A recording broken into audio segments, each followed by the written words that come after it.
It's time for this week's episode of Brandon Sports Talk, featuring in-depth interviews from those who are trending in the world of athletics. And now, here's the host of Brandon Sports Talk, Brandon Pate.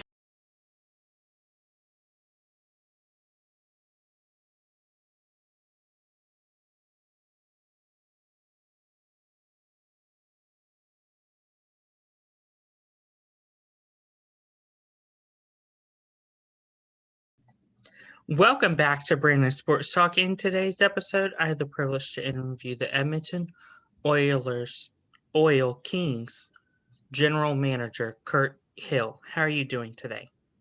I'm good. How are you? I'm doing good. Can you talk about how you knew that you wanted to work in professional sports? Yeah, I wanted to. I guess when growing up, I played hockey from a young age, and always had a big passion for it. So, as I was playing and growing up, I, knew at some point I wanted to stay involved in the game and help, younger players out and reach their dreams eventually one day too. So, kind of full circle. When I went to university, I wanted to get a degree in sports in some way, shape, or form, and then try to move into the industry. Of course, how did you know that you wanted to work for the Senator Sports Entertainment? Yeah, at the start, I was kind of just looking for my first into an organization, and I applied for some jobs, some internships in marketing, and ended up getting one with Ottawa, which was a great first step for my career. What was that experience like being that was your first step into professional sports?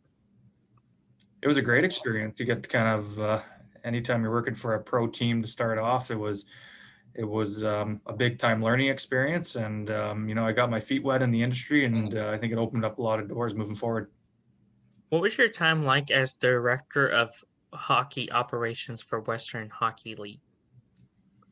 It was really good. I mean, it was a good job for networking capabilities. I got to meet, working for a league entity, you get to meet a lot of different people across Western Canada and the United States, and had a really good opportunity to network and polish my skills in the scouting area, and with running development camps and running, a world class organization in some sense. So I think it prepared me for jobs I had after that in the future. Of course, can you talk about some of the roles as the amateur scout for Chicago Blackhawks? Yeah, when I was in that role, I was primarily responsible for watching games in the Western Hockey League, the Alberta Junior Hockey League, BCHL, and USHL. So, adding my input on player evaluation and going to games and scouting, it was a lot of travel and a lot of hockey games for sure. What was it like scouting for the NHL team?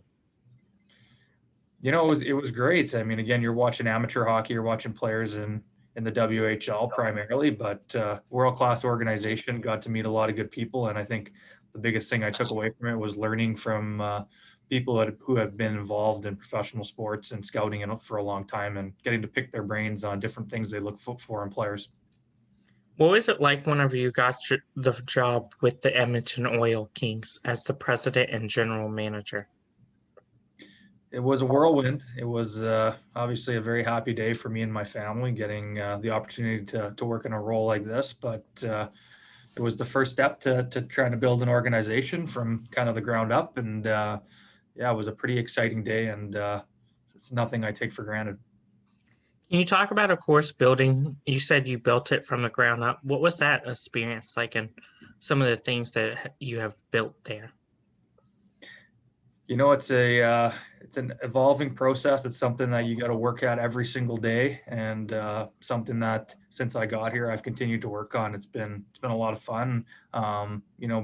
The biggest thing here is just making sure that we're bringing the right people into the organization, whether that's working or players. We want to bring good people into here, and make sure that everybody just has a continuing development mindset. Everybody's here to get better every day, and the organization will take care of itself at that point. What are some of your roles as general manager? Yeah, so I oversee the entire team, the operations of the club on a day-to-day basis. I assist obviously with our scouting staff, work for future drafts for the organization. Um, Again, those are probably from my two primary responsibilities. I help manage our billet program, our team's education program. So it's a wide variety of things that we do here in the role. But yeah, the team is the number one responsibility at the end of the day. Can you talk about, of course, the process of preparing for the draft and the day of the draft and what that's like?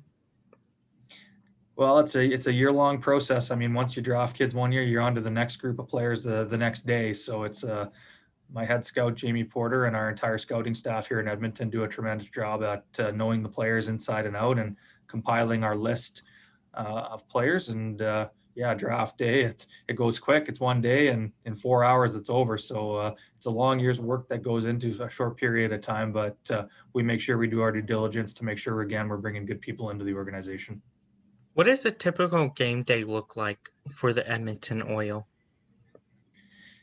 Yeah, typical game day for our players. I mean, they're here in the mornings doing some video and doing a stretch, getting ready to get their mindsets ready for the game. And then in the afternoon, they usually head home, have a nap, and get a good pregame meal into them. And then they come back to the rink and do their specific meetings and power play, penalty kill, whatever it may be. And then it just seems like it goes pretty quick. All of a sudden, you're on the ice for warmups and you're engaged in the game. Of course, with COVID in the air and stuff, how has that impacted the season? Yeah, here it's impacted it significantly. I mean, we usually start our season and training camps in August and start the season in September, but this year we weren't able to get off the ground running until February. So a lot of protocols in place. Our players have to follow strict protocols. It's really changed the year for us, but the biggest positive is that we're playing now and we have an opportunity to develop our players. What is something that you learned now that you didn't know before you started? Geez, I think one of the biggest things is just being patient with players. Players are young. It's a tough league to come into when you come from playing minor hockey into the Western League. So just really being patient and allowing those kids time to get acclimatized to the new level of play and really worrying about their development moving forward.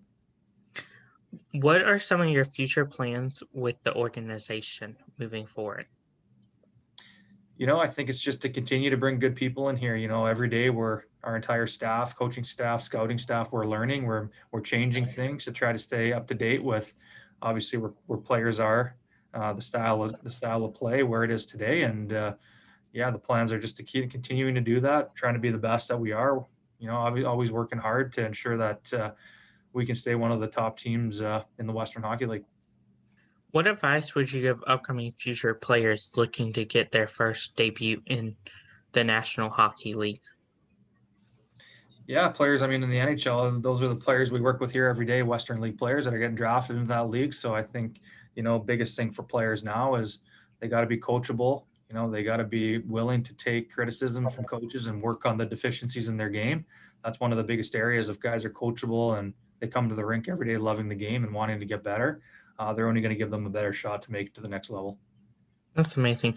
What advice would you give upcoming future people looking to be a general manager for professional sports? I think it all comes back down to networking. At the end of the day, it's just opening up your doors, talking to people, trying to put yourself in positions where you get to meet a wide variety of people, like working at a league entity or, working for specific teams where you can get a lot of eyes on you and you can open up doors through that networking possibility. That's the biggest advice I can give somebody. That's wonderful. Where can my listeners find you at on social media along with the team at? Yeah, the Edmonton Oil Kings team can be found online at edmontonoilkings.ca, and obviously all the social media platforms that the Oil Kings have are available. And for myself, I can be found on LinkedIn. Thank you again, Kirt Hill, for your interview, and best of luck in this upcoming season as the Edmonton Oil Kings General Manager. Yes, thanks for having me, Brandon. You're welcome. You can find Brandon Sports Talk on Facebook at Brandon Sports Talk, Instagram at Brandon Sports Talk, Twitter at @talk_Brandon, and you can find me on YouTube at Brandon Sports Talk. Don't forget to like, comment, and subscribe. Thank you again, Kirt, for your interview, and best of luck. Thank you. You've been watching Brandon Sports Talk. Please feel free to like, share, and subscribe to Brandon Sports Talk on social media and on YouTube.